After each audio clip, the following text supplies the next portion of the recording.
toute l'actualité à temps réel, sur Référence TV. Référence TV, la chaîne de l'innovation. Atelier boobu dañ ci dajale ministère des finances ak ñi nga xam ne yëpp dañuy intervenir ci exécuter budget bi mooy ministère yeeg yeneen département yi institution yeeg yëpp donc dañ leen di dajale ñu xaw a def benn bilan xool daaw li sooxee yi nga xam ne ay amoon nañ ci jafe-jafe tuuti ñu waxtaanee ko waxtaan boobu nag lu muy jur mooy ñu seet nan la ñuy indee ay coppite ba nga xam ne budget bi dinañ ko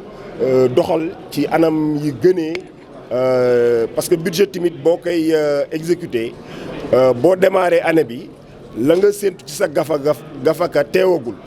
donc progressivement nga koy mobiliser donc say dépenses bi mënoo xëy rek def say dépenses yëpp donc yooyu yëpp dañ ciy waxtaan nan la ñuy fexee ba ni ñuy defee dépenses yi méngoo ak ni ñuy collecter recettes yi xam nga loolu daf ciy baax lu am solo la donc yooyu la ñuy waxtaanee fii donc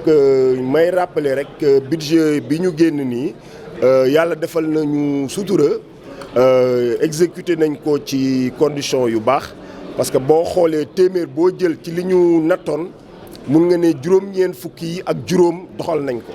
xam nga loolu nag boo ko amee performance bu baax la donc loolu ci constat yi ñu def na te loolu li ñu ko may mooy ñi nga xam ne yëpp dañu nekk ci chaîne de dépense bi mooy ministère yeeg DAGE yeeg ñeneen ñi nga xam ne ñëpp ñooy exécuter dépenses yi léegi vraiment seen xerañteef vraiment wane nañ ko et système bi ñu am tamit wane nañ ñu mun nañ exécuter budget bi ci condition yu mucc ayib may rappeler rek que budget bi ñu génn nii tamit xawoon na nekk condition yu jafe ndax ñëpp gis nañu guerre Ukraine bi comme ni ñu koy waxee mu sabab yokkute njëkk yi ci àddina bi yëpp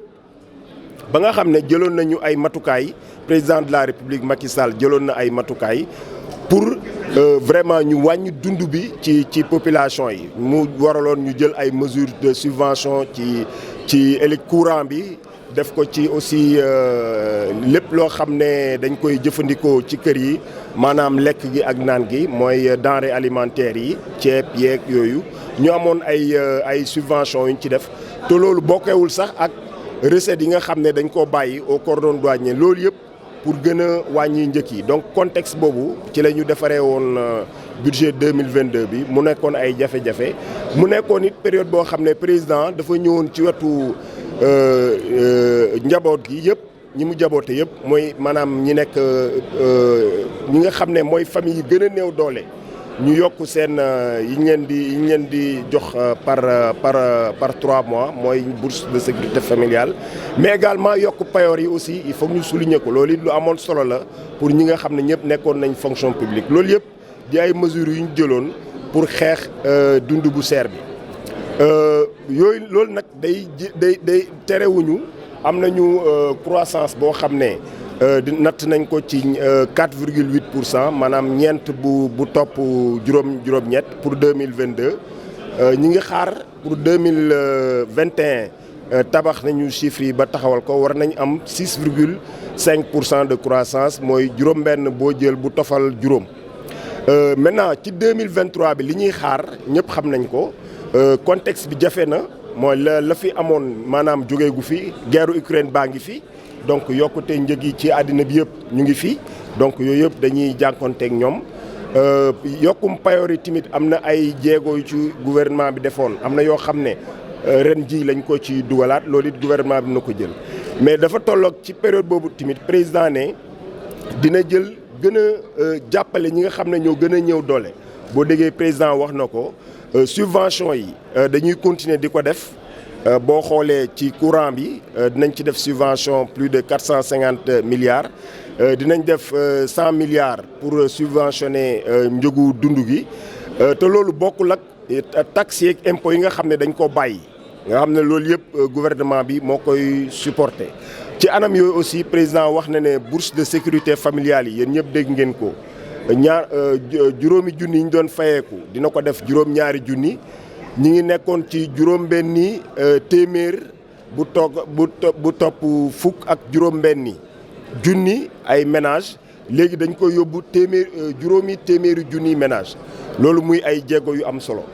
ci période boobu aussi budget 2023 bi dinañ continuer def li ñuy woowee les marqueurs sociaux mooy programme yi nga xam ne ñooy tax gox yi ak goxaan yi gis seen bopp ci développement réew mi mooy PUDC mi tabax piste yi def courant bi ci dëkku kaw yi mooy Promoville bi defaraat dëkku taax yi mooy Puma bi nga xam ne moom dañ ko jagleel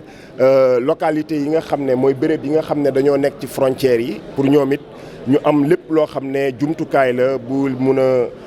ay fajukaay ay jàngukaay ay yoon ak yooyu yëpp Puma dañ koy continuer di ko ci def donc yooyu yëpp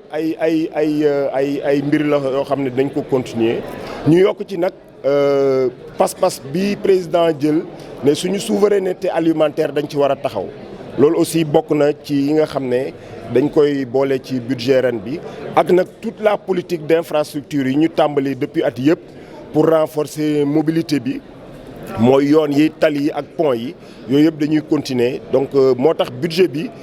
budget solution lañ ko tuddee budget buy indi ay saafara ci jàngoro yu bëri moo tax ñu dajale fii nit ñi tey ne leen budget boobu nag buñ koy doxal il faut que ñun ñëpp ñu déggoo ci doxalin bi xool nu ñuy tàmbalee noonu la ñuy defee dépense ba nga xam ne bu ñu demee ba déwén heure bii bu ñu nattee dinañ xam ne budget bi lañ nattoon am nañu moyens yu ñu ko financé ba nga xam ne objectif yi ñu ci amoon yëpp dinañ ko jotee. moo tax fii dinañu xool ñi fi daje yëpp donc waa ñi nga xam ne ñoo yore